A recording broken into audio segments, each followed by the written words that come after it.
আসসালামু আলাইকুম রাহমাতুল্লাহ। প্রিয় দর্শক মণ্ডলী, আশা করি মহান আল্লাহ রাব্বুল আলামিনের অশেষ মেহেরবানি ও দয়ায় আপনারা সকলেই ভালো আছেন।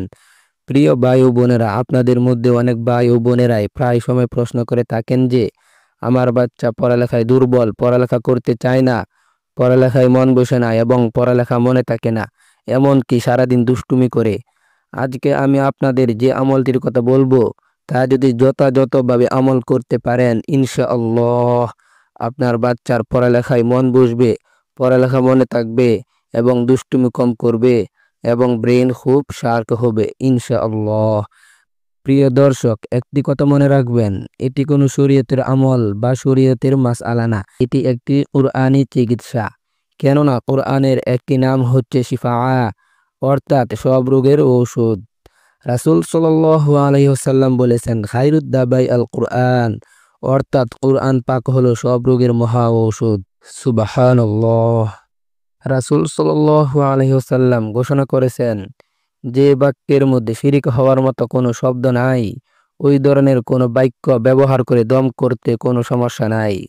মুসলিম, আবু দাউদ। সুতরাং আমলটি করার নিয়ম বলছি। প্রথমে 3 বার দুরুদে ইব্রাহিম পড়ুন। আমরা নামাজের মধ্যে যে দুরুদ পড়ি। তারপর সূরা আলাম নাশরাহ 7 বার পড়ুন। শেষে আবার 3 বার দুরুদে ইব্রাহিম পড়ে পানিতে ফু দিয়ে বাচ্চাকে একটু একটু করে প্রতিদিন খাওয়ান। যদি আপনার হাতে সময় হয় তাহলে প্রতিদিন আমলটি করে বাচ্চাকে খাওয়ান। ইনশাআল্লাহ বাচ্চার ব্রেন খুলে যাবে, পড়ালেখায় মন বসবে এবং দুষ্টুমি কমে যাবে। প্রিয় দর্শক, আরেকটি আমল করে নিতে পারেন। কিছু কিশমিশ নিন। কিশমিশ নিয়ে প্রথমে বিসমিল্লাহির রহমানির রহিম এর সাথে সূরা আলাম নাশরাহ 7 বার পড়ুন।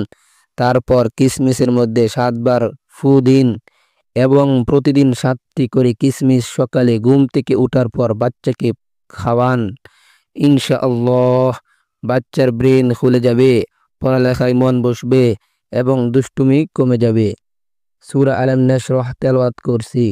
আলাম নাশরাহ লাকা সাদরাক ওয়া ওয়াদা'না আনকা উযরাক আল্লাযী আনকাযা যাহরাক ওয়া রাফা'না লাকা যিকরাক ফাইন্না মা'আল উসরি ইউসরা ইন্না মা'আল উসরি ইউসরা فإذا فرغت فانصب وإلى ربك فارغب।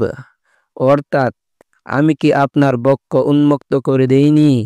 আপনার উপর হতে আপনার সেই বোঝা লাঘব করে দিয়েছি। আপনার স্মরণকে আমি মহামান্বিত ও উচ্চ করে দিয়েছি। কাজেই আপনি যখন অবসর পাবেন তখন আল্লাহ রাব্বুল আলামিনের ইবাদতে পরিশ্রম করুন এবং শ্রীয় প্রতিপালকের প্রতি মনোনিবেশ করুন। সুবহানাল্লাহ। কতটা আবেগ মিশ্রিত কণ্ঠে আল্লাহ রাব্বুল আলামিন তার প্রিয় হাবিবের নিকট সূরাটি নাজিল করেছেন।